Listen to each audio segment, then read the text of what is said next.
Okay, sorry. Before we begin our session, there are a few announcements to be made as follows. 11:45 to 12:30 is lunch break, then 1 o'clock is excursion. Please remember, do not miss the special arranged excursion at 1 p.m. and visiting 3 places. And sorry, and join us for the closing ceremony and banquet by 6. The third keynote section has begun. Please welcome our excellent research professor, who is also a vice director of Asiatic Research Institute, Korean University. Let's welcome Dr. Keynote.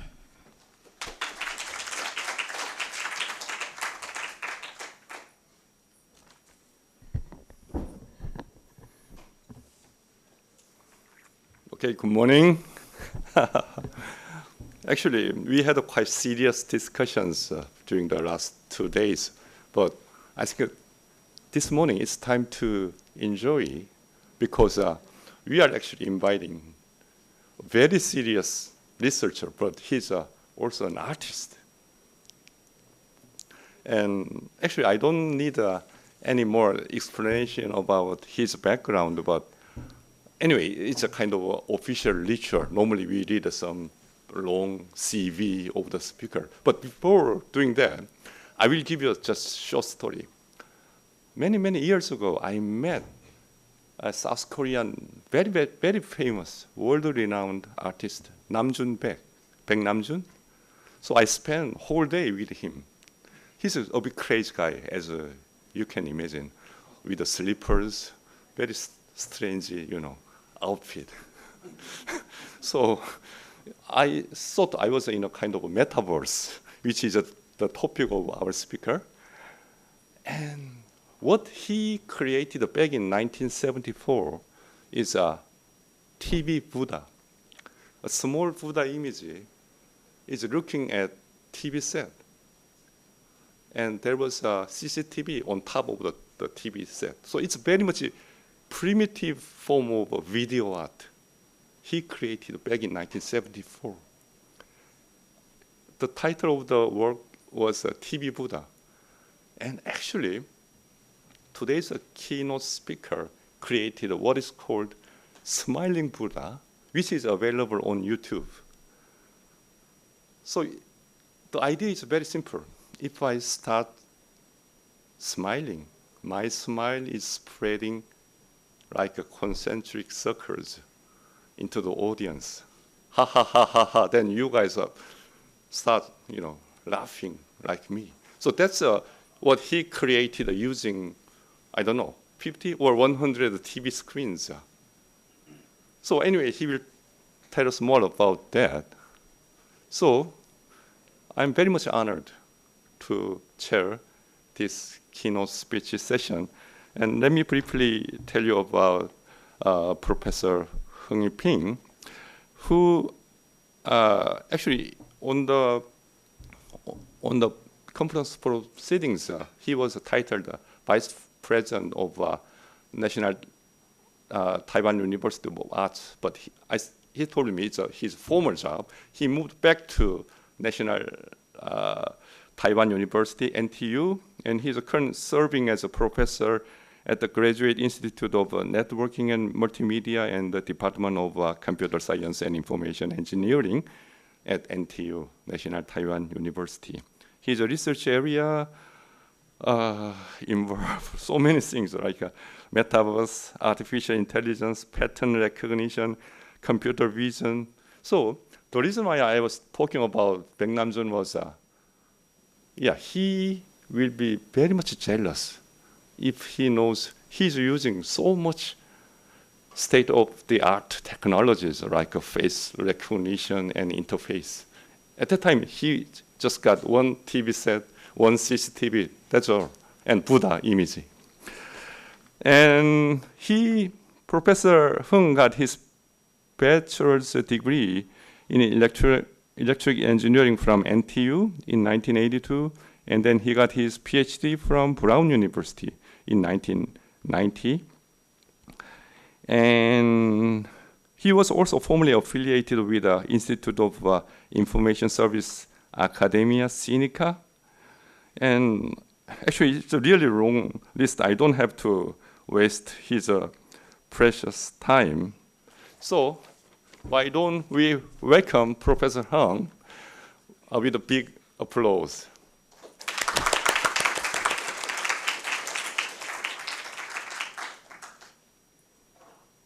Okay. It's my great honor to be the keynote in this meeting. And the title of my talk will be Toward Metaverse in Post-Human Age. Can you hear me here? Oh, okay. So I'm going to address 3 issues. The first one is where we are now. And the second one is where we are heading. And the last one is what one can do as a human being. I will just share my personal view about these 3 questions.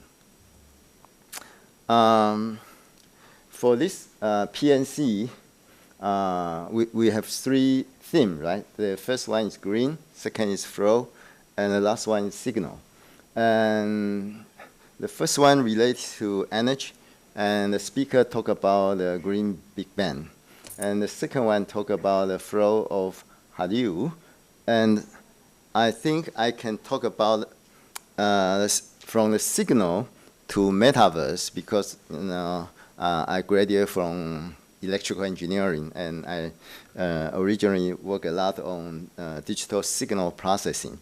And in order to go to the metaverse, most people know that you need to wear a head-mount display, and there's a lot of signal, including visual signal, audio signal, and tactile signal, or even smell and taste, all this kind of signal that we have done before in my laboratory.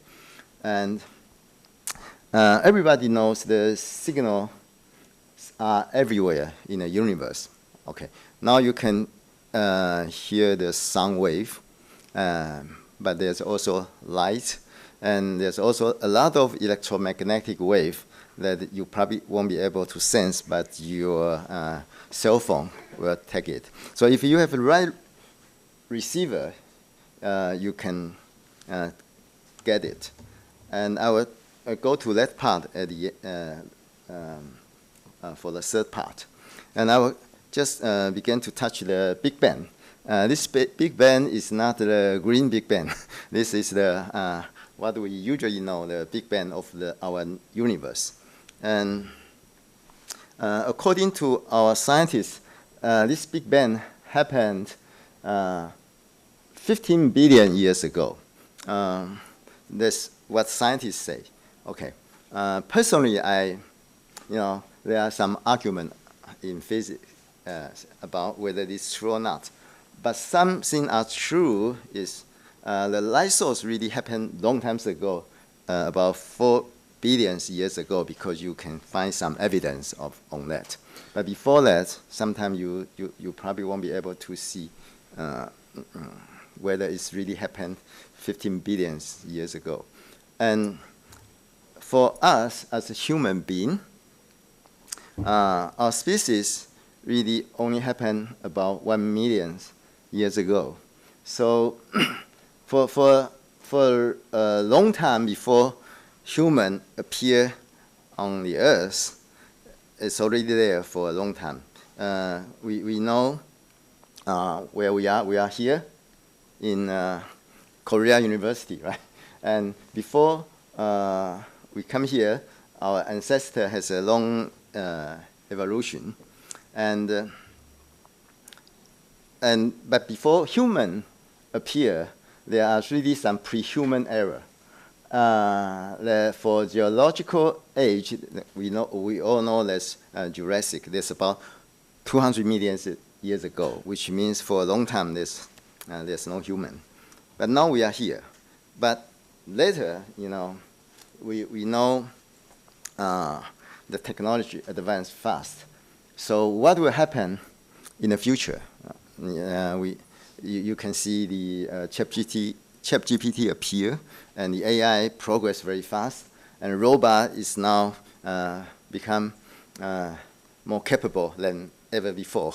And so I cannot answer the question, what kind of post-human world looks like. But I would like to talk about some of what I did in my research career. I really go back to from Brown University to Academia Sinica about 34 years ago. And when I began to do research there, I work on robot arm. I work on binocular head. Thanks to the resource in Academia Sinica, I was able to do a lot of research there. And until about 10 years ago, there's an artist called Huang Yi. He likes the robot arm very much, but not as an engineer. He's an artist. Before he worked with this robot arm, he didn't know how to program at all. But he's so eager to dance with the robot, so he began to learn how to do the programming. And then he was able to do this. Can we turn off the light a little bit? Yeah. And so the robot he was dancing with is not really an intelligent one, but it's a very gentle one or emotional one. Because what I heard is when this artist finished working with this robot and has to give back the robot to the factory, he cried. He cried so sadly that the Guangyi Jijinhui, the executive, decided to go to Lin Baili to ask them to ask the boss to send him the gift. So that's what the artist, when he saw this robot arm that can move, he has a lot of say emotion or with this robot arm. So in my group, we are invited by 2018 Taipei Digital Art Festival to do the opening performance. Because I like Tai Chi Chuan very much, so I decided to let the paper robot to play Tai Chi. And also, it's quite similar to what Huang Yi did. I don't know how to dance, but I invite some dancer to dance with the robot. And the idea is that we want to see in the future maybe the robot will be able to teach human how to play Tai Chi. That's very healthy. And okay, so I did a lot of work on Tai Chi. For example, this one, you can wear the Apple's Vision Pro to play Tai Chi. Okay. 太极大师将演示您指定的招式。 A lot of Tai Chi masters surround you and guide you how to play Tai Chi. Okay, so those are some physical robots, and this you can consider it as a 当您熟悉了个别太极大师 yeah. And also I would like to mention in the future, maybe we don't even need to wear the head-mount display, because I think most people know Elon Musk's neural net, and about 3 years ago, he has this result, having a 2 minutes of monkey calibration. We can use play the output from the decoder to move the video cursor game instead of the joystick. with the chip inside Pages the still brain. moves the joystick And out of habit. You can see but the as line you can see, is really it's not unplugged. connected to. But He's the monkey controlling didn't the know. cursor Monkey entirely thought he was with using his decoded hand, neural but he's really activity. using his brain wave. Eventually, the monkey wasn't even using the joystick And anymore. He what was even playing a game of surprising Pong. is, After only a few minutes. recently, Neuralink began to have the first patient to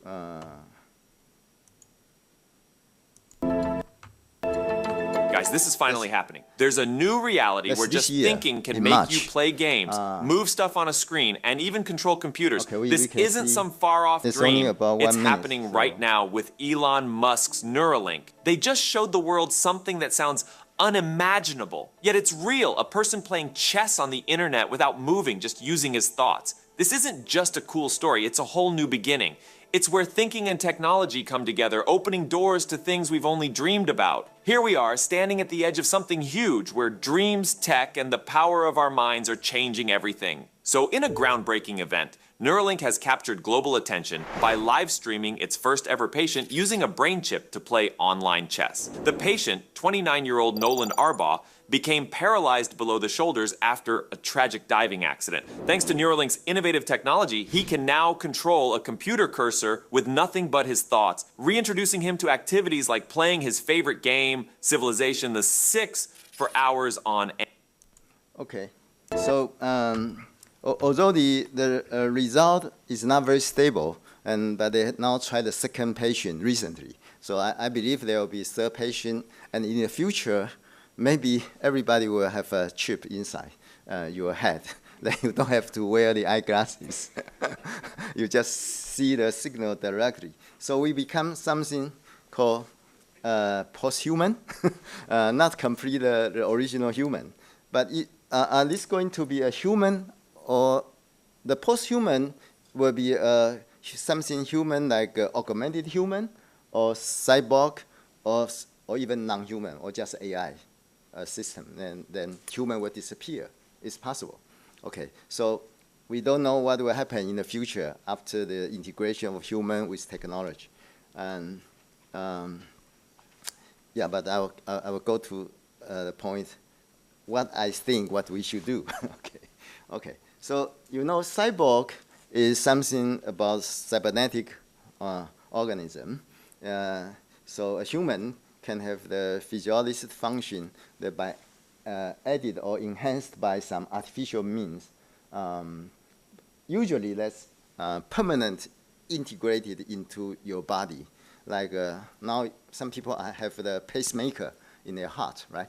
For their heart, or they can use the neural implants to control their prosthetic limbs, and that happened a lot. You can see a lot of people who need it to have already using it.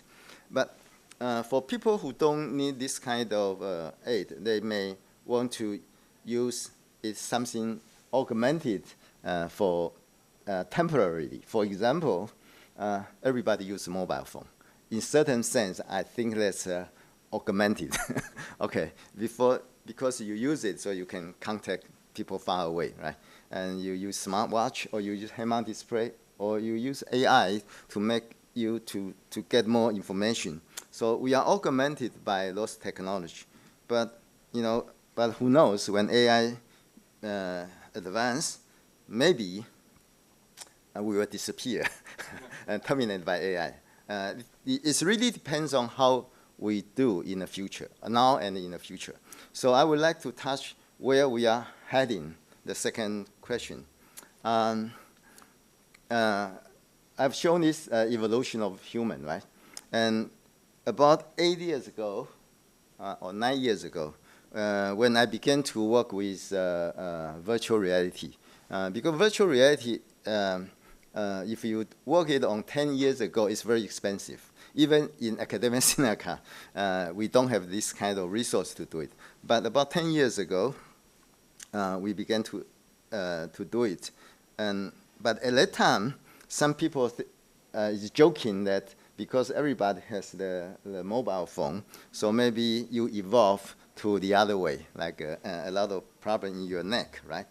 But in 2015, I think it's 9 years ago, on the website, on the web, you can see this figure. Some people Kuso on really on Oculus, the inventor, and that's fake times, but this is the true times. It's in this True magazine in 2015, August 17. The Pelman Lucky appear on the top of the Times magazine because he sold his company about maybe 1 or 2 years ago for $2 billion to Mark Zuckerberg. Okay, so after that, I began to do a lot of VR. Before that, we work on a lot of interactive multimedia for National Past Museum or for different museums. But after that, I really focus all my research on making the VR contents. Okay, on the right button is just smile. It's really evolution from my smiling Buddha. Because for smiling Buddha, you need a big display. And Hui Min, president, has collected the artwork in his university. But in order to experience that kind of feeling, you need to have a big installation. So I really also trying to make this kind of environment by just put on the head-mount display. In the future, just a chip, maybe.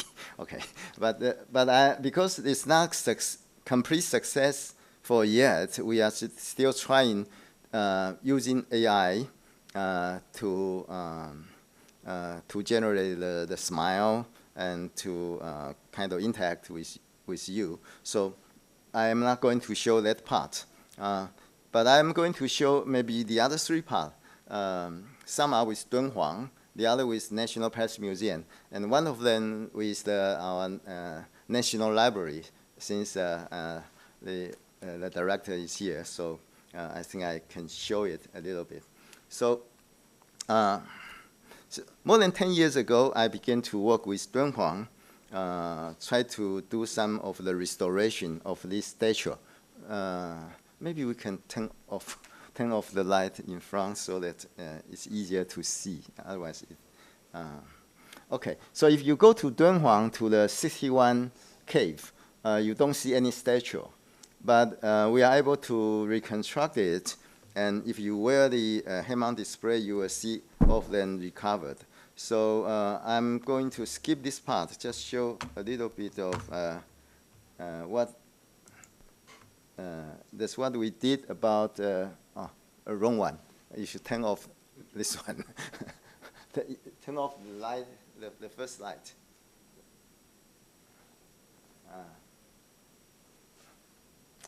Instead of turn off that part, you should turn off this array, the first array. Like, yeah. And you can turn on the other part. Just turn off this part. Okay. So you can wear the eyeglasses, and then you can travel or fly inside the cave. If you have attended the PNC 2016, in fact, I was also invited for 2016 as the keynote. The reason I was invited for that is because we are working on the Dunhuang Cave virtual reality. But at the same time, in Getty's, they have a duplicate of cave there. Okay, so even now, I think if you go to Taiwan, you go to that one is called Foguangshan. There's a photo 纪念馆. They also have the duplicate of the cave. But to have the duplicate of cave costs a lot. But if with the digital one, is very inexpensive. It just takes about less, even cheaper than your cell phone. Now you can have the Quest 3, and you can see that. So that was done about 8 years ago, and also was shown in National Museum of the Natural Science for half a year. And then I also, we did a lot of VR work, and this one is something that I like particularly because I like the Guqing very much. So, sorry.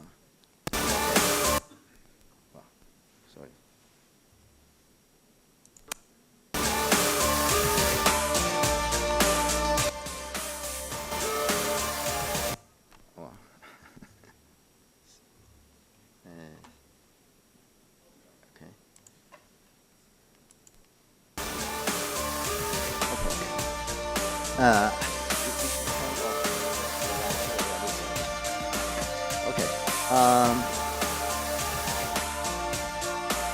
For this VR, we try to let the user to travel into the painting. A very famous Chinese painting now is collected in National Paris Museum, and with the hand-mounted display, you will be able to travel along the Fuchun River and enjoy the Chinese painting and the atmosphere the painter try to describe. 我们这个作品呢，主要是要透过 VR 的科技呢，让观众呢可以去体验。So the painting of the Rose Mountain or tree it really depends on where he's looking at. So everybody will have different sequence of 接着呢，我们再利用这个画里面的这个凉亭里面的一个人物呢，带出这个流水的。所以在 VR 里面呢，观众也可以乘坐着小舟，并且可以看到燕鹅在湖面上面呢 So what we did here is we also put some machine learning and artificial intelligence to do this style transfer, to transfer into another style. So we say, what if Van Gogh or Monet went to East and see this kind of scenery? What kind of painting it will paint? Okay. So that's what we have done maybe about 4 years ago to create the experience of a VR. And this is another work we work with National Library. National Library. It's about kind of it's not reconstructed. It's really produce a small room according to the description of a very famous article. So we let the student to kind of feel what's happening. The author experience before. I was told that some of the students or the children who wear this and they will cry after they saw it. If you just read it, they probably don't have the feeling. But if you are put into VR, then you get more involved and immersive. Yeah. And that's a very low-cost production, but however, it's the immersion really gives the effect. Okay, so so for the second part, I'm pretty sure that with the right signal, we can produce a virtual environment, let people experience. We can turn on the light a little bit. Maybe it's too dark. Not here. Oh, okay. Anyway, okay. So So the last question is what one can do as a human being. As I said, if we put the right signal into the head-mount display, or in the future to the chip in your head, then you will be able to have some experience of the world, right? But if you have ever been to Taiwan, you know there are some person who wear this kind of mask, and they will go to a virtual world. In fact, there will be a guide told you how to go to somebody go to the hell and to see their ancestor, yeah, and everybody will see their relatives or to see what they want to see. Yeah. Okay, so is that kind of metaverse like that? You know, very similar, right? As long as you put the right signal or right guidance, and you can imagine what's happening, then you go to your own metaverse. Okay, so I think there's an old saying say seeing is believing, right? But it's not anymore like this. You can see Donald Trump do something strange, but he really didn't do it or didn't say it, right? So after we have the AI to do the deepfake, what you see is not what is real.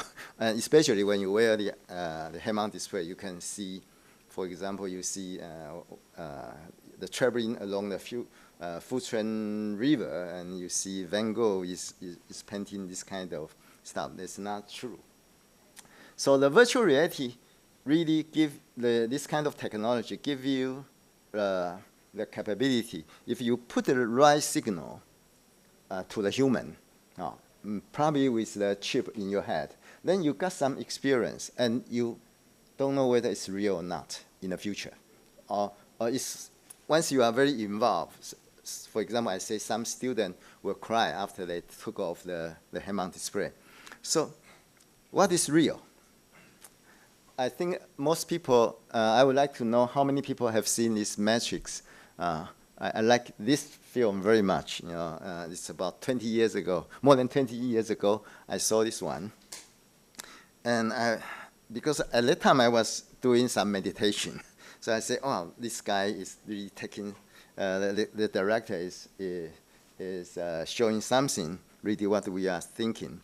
There's a part of in this movie, you can see the Neon wake up from like something like a bathtub. And he found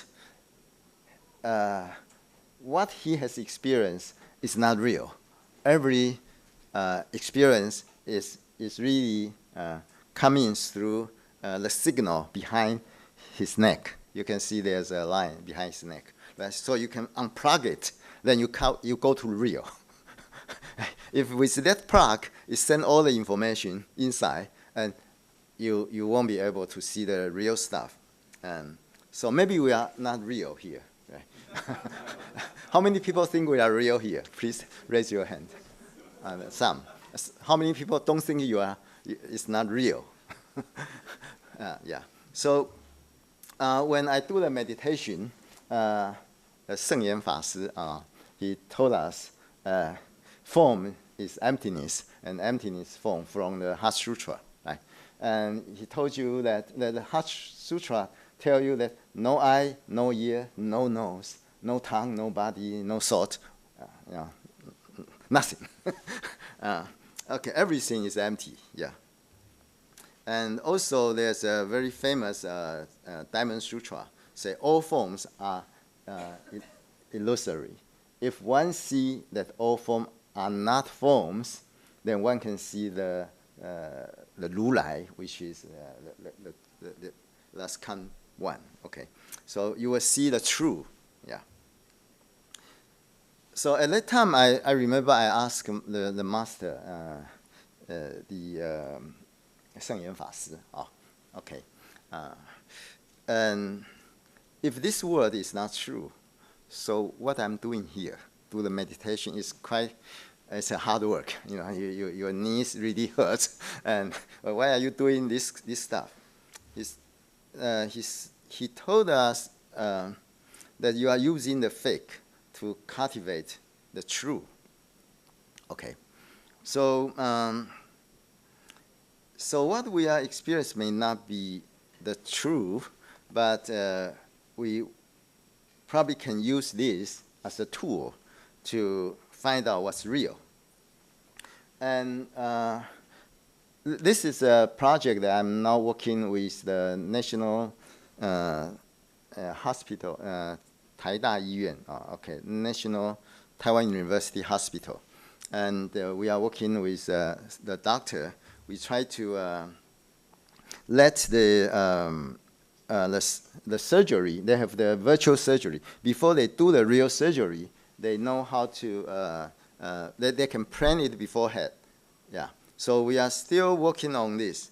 But for that kind of system, it's really something, it's not a real surgery, but you go using the practice, you become familiar with the process, then you can do it correctly.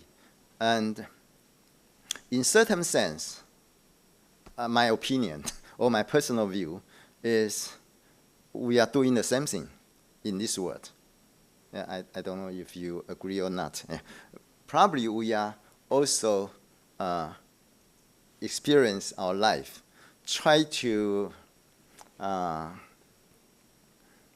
learn something for our soul. So we are really spiritual being now experience something, and it's just like we are in a school to learn something. So this building is what I was second to Taipei National University of the Arts. This building was built a few years ago, maybe about three years ago. And last year, 2 years ago, when they finished it, the president asked me to be the director of this building, also as the vice president of this place. And my mission, the first mission, is to have the opening performance. And I invited Professor Feng Mao Li, who is also an Academia Sinica Fellow, about what kind of performance we should do for such a new building. Yeah, because this building really got the award of Taiwan Architect Award last year. So we decided, based on Professor Li's recommendation, we decided to follow Taoist ceremony. To do the for celebration, we need to do some purification. And once you can purify, and you can do the blessing. And this kind of process has been always operate in a lot of Taoist ceremony. And the important thing is you need to confess. Like in many religions, you need to confess what you have done, your karma, what you have, your bad deal, your behavior. Okay, so we have the actor as the four guide to the east, south, north, and west, and we even have the Boston Dynamics dog to as the guidance. And then, okay, this is what we have shown at that time. It's a 80 minutes performance, but you can see the Boston Dynamics dog is coming, and he began to initialize the show. And everybody has a device hanging in front of him. And when the dog began to see everybody, all the light will be turned on, and you are divided into 4 groups. Now we can go to the green one. Okay, and some people have the green one, and some people have the red one. And I will show some of the extract of the show. Okay, this is only two minutes film, or 2 minutes recorded film.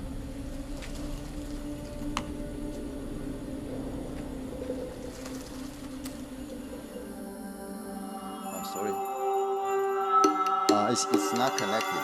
So let's forget about it. Because this can be seen in the YouTube. So maybe if you are interested, you can see it. So what I want to see is, for this performance, the reason we did it is because if you construct a building, you are going to interfere the earth. For example, the bird will bump into the glass and dying over there, and we have artists who say that there's no flower in this garden, and only emotion-laden.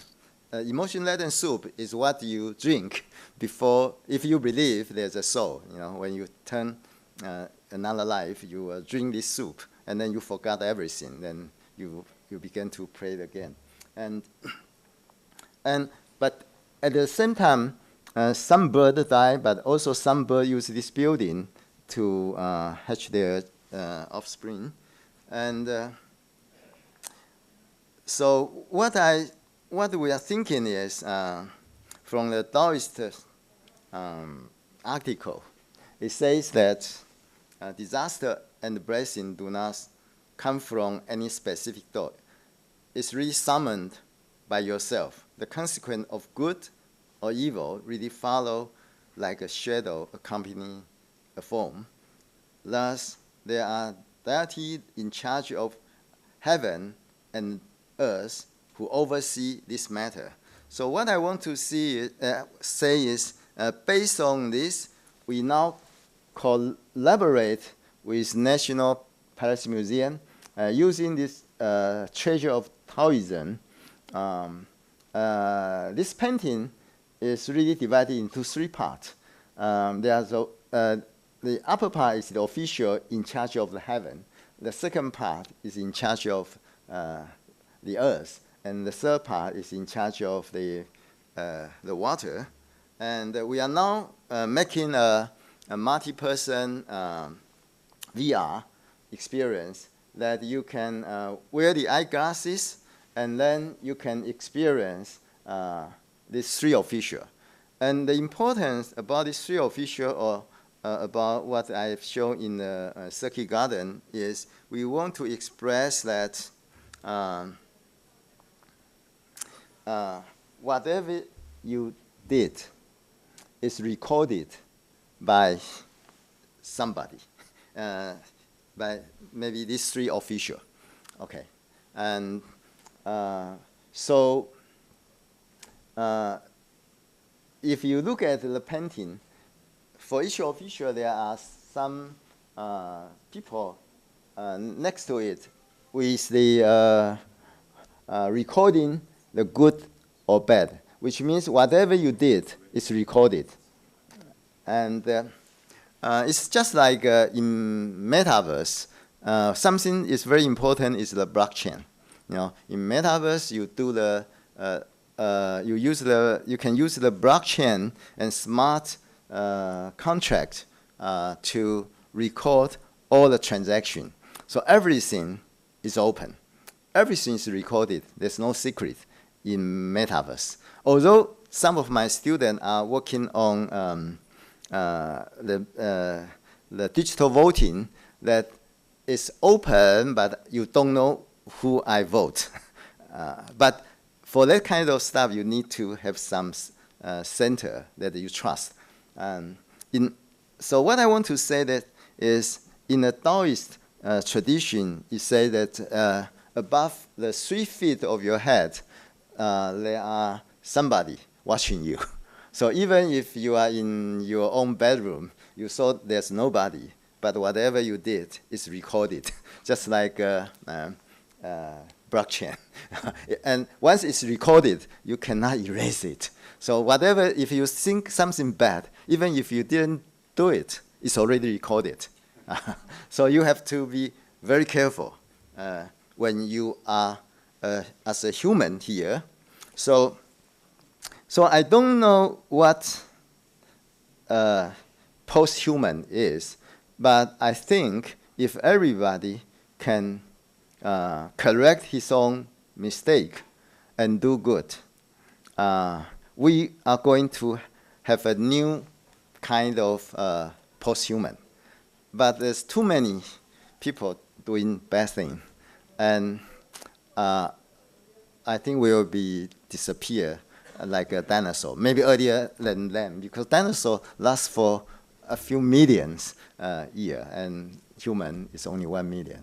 Dinosaur probably 200 million. So that's my the last message. I think we probably don't know the future, but what we can do is do what we can do now to do good, and we can ask people to do good. So we are now using virtual reality for example, Smileverse. We want everybody to smile, and we want everybody to relax, and we can all use this kind of Metaverse technology to try to. You probably can practice in your Metaverse, and then you come to your real life, and the real life may not be real because one day you will live your life. Maybe if you believe, there will be another life for you to learn again and again. Yeah. Okay. So this completes my talk. Thank you.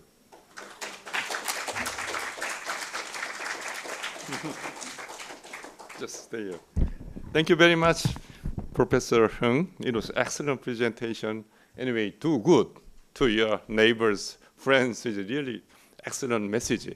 Actually, the scheduled time is over, but if you guys have some questions, as a moderator, I will allow a couple of questions, if any. But otherwise, we are going to have a coffee break. Okay, then, let's give him a big applause for his excellent presentation. Thank you very much for. Thank you. Good job.